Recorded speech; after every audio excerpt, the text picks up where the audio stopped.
Bezans Healthcare apresenta Mulher Podcast. O seu podcast de saúde feminina, de médico para médico.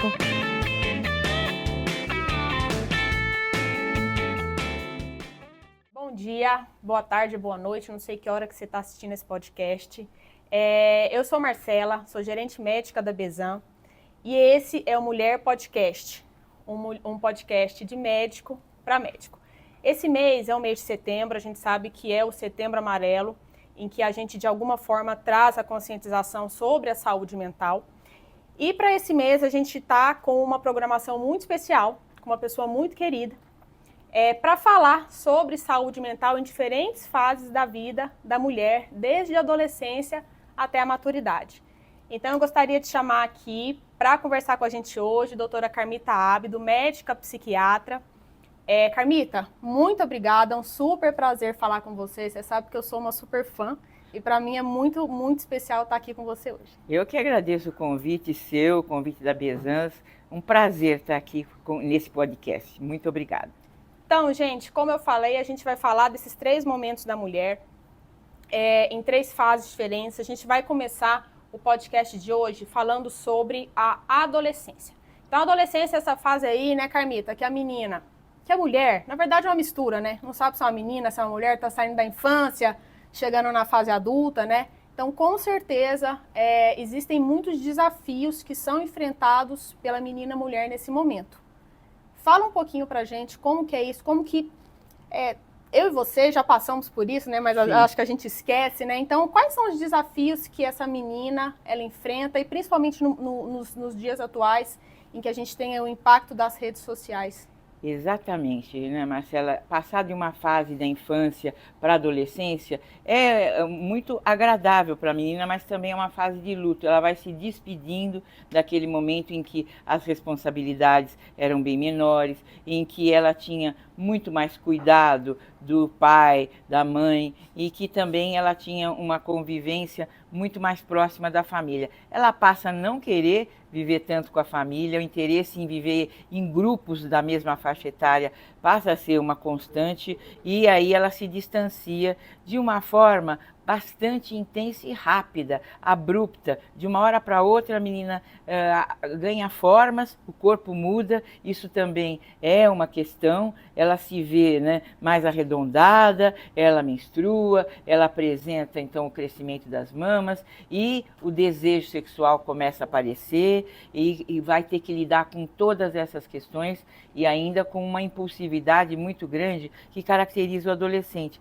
Sabe por quê? Porque o cérebro se desenvolve da parte posterior para anterior. Então, o desenvolvimento cerebral começa no cerebelo e vai acabar no pré-frontal, que é esta parte anterior do cérebro. E justamente é a parte do raciocínio, a parte das correlações, a parte que inibiria a grande impulsividade que caracteriza o adolescente. Só que o pré-frontal só vai estar pronto a partir dos 20, 25 anos de idade. Então, ela vai viver toda a sua adolescência tendo que lidar muito com seus impulsos. Impulsos que, às vezes, vão resultar em situações negativas. E você lembrou bem as redes sociais, né? Que hoje fazem parte da vida dessa adolescente. É um mundo à parte, onde ela executa muitas das suas atividades e, às vezes, excessivamente, perdendo contato, se isolando,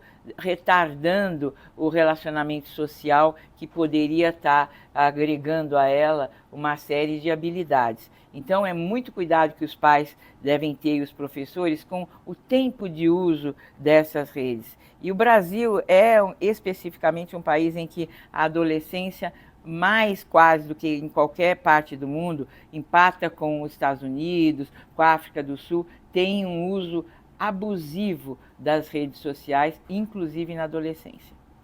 Mas, Carmita, aí você trouxe aí falou que o desenvolvimento final do córtex acontece até os 25 anos de idade. Será que a gente poderia considerar, então, adolescente, essa fase até os 25, a gente ainda pode considerar a mulher jovem uma adolescente, ou seja, ela ainda vai vai ter alguns impactos dessa fase, sofrer algumas coisas relacionadas a isso? Muito bem lembrado. Olha, a Organização Mundial de Saúde não caracteriza a adolescência até essa idade, mas de fato o que temos percebido é que a adolescência tem se tornado uma fase cada vez mais longa, quando a gente define que o adolescente é aquele indivíduo que ainda vive sob a responsabilidade dos seus pais ou dos seus tutores, na casa dos pais, sem independência econômica. E agora, com as mudanças, as pessoas estudando muito mais tempo e com a dificuldade de ter uma colocação, o adolescente pode ser caracterizado ainda como aquele que tem 20, 25 anos, por que não? E às vezes até, né, Marcela, brincando um pouco, ter 35, 40 anos e ainda está nessa situação que eu acabei de citar. Sim. E, portanto, ainda adolescente, pelo menos no plano teórico. Mas é importante esse dado que você relembrou.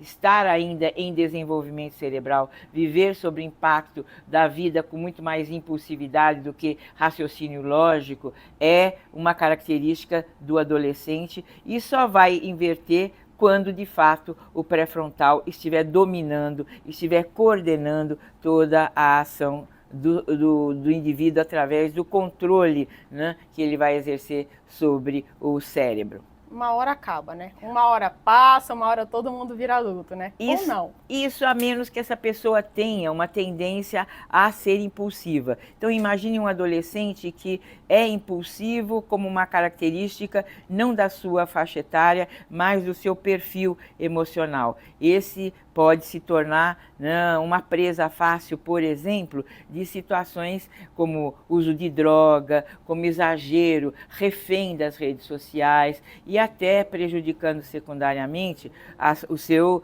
sucesso, o seu desenvolvimento nas atividades necessárias para o cotidiano, né? Então imagine uma menina que fica 8, 9 horas por dia acessando essas mídias e acaba então evitando o contato, porque ela não tem traquejo e quando ela vai buscar um contato, as redes são muito perigosas, porque você controla tudo ali. Eu não gostei, eu mudo, né? Estou gostando, eu fico.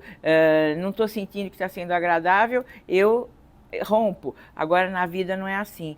Preparar-se para essa vida cheia de frustração e de embates, que é natural, né? Isso também nos faz crescer, é muito necessário. E o que a gente vê é que o adolescente hoje não se lança para essa aventura que é a vida, né, no mundo real, e quando ele se frustra, a tolerância à frustração é mais baixa nas novas gerações e isso acaba até incidindo em maior risco de suicídio, que explica um pouco o quanto que nós temos vivenciado situações tão negativas, em idade tão tenra como até crianças, além de adolescentes.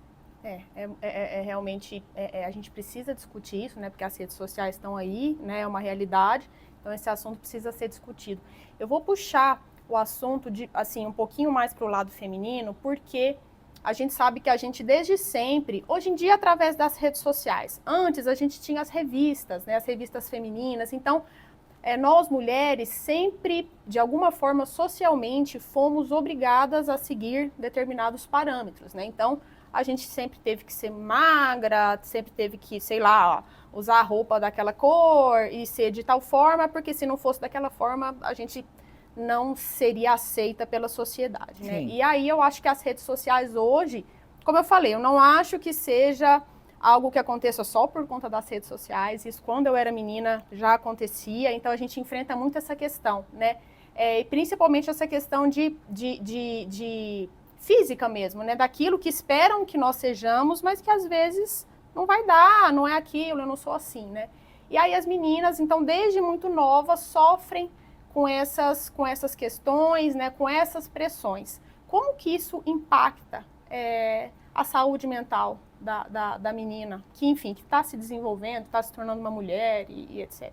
impacta sim, né? Porque ela tem uma tendência, como adolescente, a viver segundo um grupo, o padrão de um grupo. Então, se magreza é algo que é objetivado por esse grupo, ela quer fazer parte, ela quer também pertencer. A sensação de pertencimento é muito importante nessa fase da vida, né? Como, aliás, em todas as fases, mas né?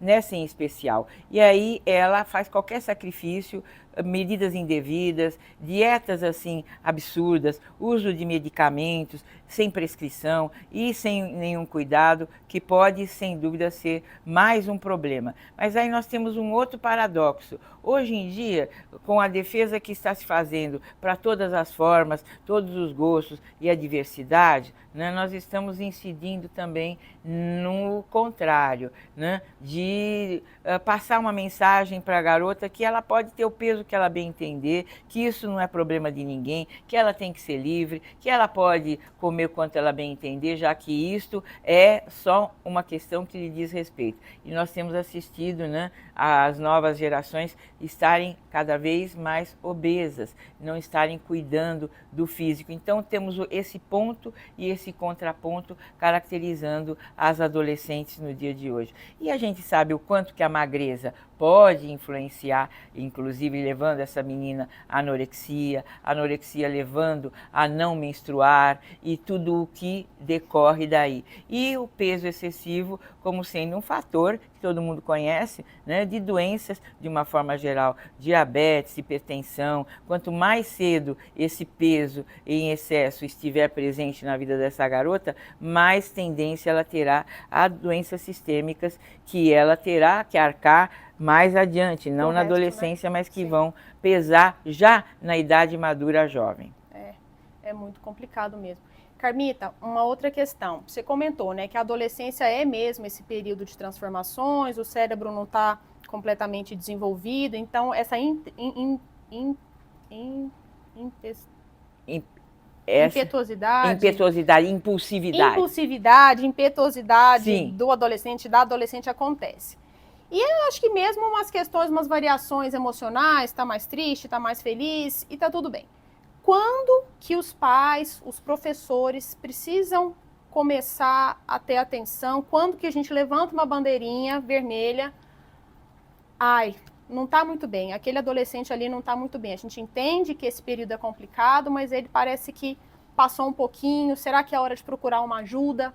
Isso, excelente pergunta. Olha, o adolescente se tranca no quarto, né? Isso é natural e acaba não tendo maior significado, faz parte de uma necessidade de privacidade. Essa casa já parece que não tem a ver comigo, o meu quarto é onde eu mais me identifico. Ela passa horas e horas, mas se de repente ela passa essas horas dentro do quarto improdutiva, por vezes chorando, ou ela começa a ir mal na escola, ou ela começa a ter crises de irritabilidade sucessivas e não explosões esporádicas, mas algo que começa a acontecer de uma forma que chama atenção. Se ela, né, se isola em ambientes sociais, nunca consegue rir, brincar, né, está sempre de mau humor, do contra, você percebe que isso não é uma adolescência, isso é uma adolescência com um viés de, né, comprometimento mental. Ela pode estar deprimida, ela pode estar ansiosa, pode até ter passado por uma situação muito séria e está vivendo um estresse, e quanto mais cedo nós interferirmos, mais rápido nós vamos poder resolver essa situação. Então, isolamento, irritabilidade, explosões, choro, a questão de rendimento escolar ruim, chama atenção.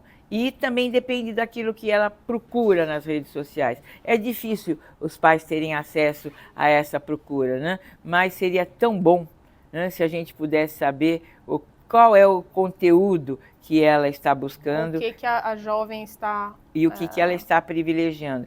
Então, né, vamos tentar desenvolver com a criança uma relação de confiança para que ela possa, ao chegar a essa fase da adolescência, compartilhar o que ela gosta, o que ela não gosta. E não é para ficar mostrando para o pai tudo que acessa, mas conversar a respeito, né? Dividir até perguntar, até se colocar quais são as suas preferências e se isso a incomoda ou não. Porque às vezes a adolescente está incomodada, que ela sempre vai buscar material assim, pernóstico, tóxico, como elas às vezes dizem, né? Eu adoro coisa tóxica. Será? Ou será que isto é algo que a faz se sentir mais normal dentro daquele mundo que já está comprometido e que ela não consegue compartilhar com as outras pessoas que estão mais relaxadas, que estão sem essa problemática que ela começa a apresentar? E eu ia comentar isso, né? Quer dizer, você já trouxe esse aspecto na sua resposta. É importante também que seja criado esse ambiente de acolhimento, né? Não só por parte dos pais, mas, enfim, da própria escola, dos professores. Então, criar um ambiente em que a jovem ela se sinta, enfim, acolhida e criar um ambiente em que ela possa ter o diálogo, né? Eu acho que, isso, como tudo, o diálogo sempre fundamental. Sendo fundamental. E a gente tem confundido um pouco, né, na educação das nossas crianças e dos nossos adolescentes, o acolhimento com a falta de limite, que também não é bom.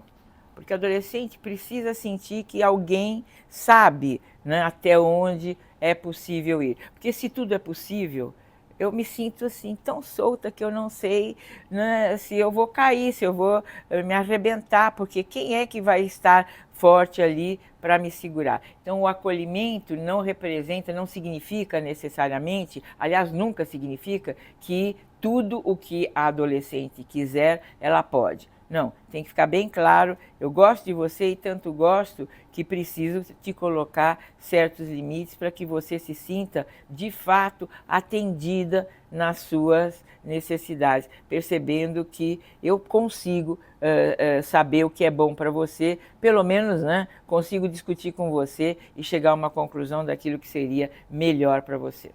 É isso. Então, finalizando esse super bate-papo que a gente teve, né, para trazer essa importância, a conscientização, né, da saúde mental. E finalizando esse bate-papo nosso hoje, muito obrigada. Obrigada a você, Marcela. Obrigada a Bezança, obrigada aos nossos colegas que estiveram aqui nos acompanhando. É isso. Pessoal, até a próxima.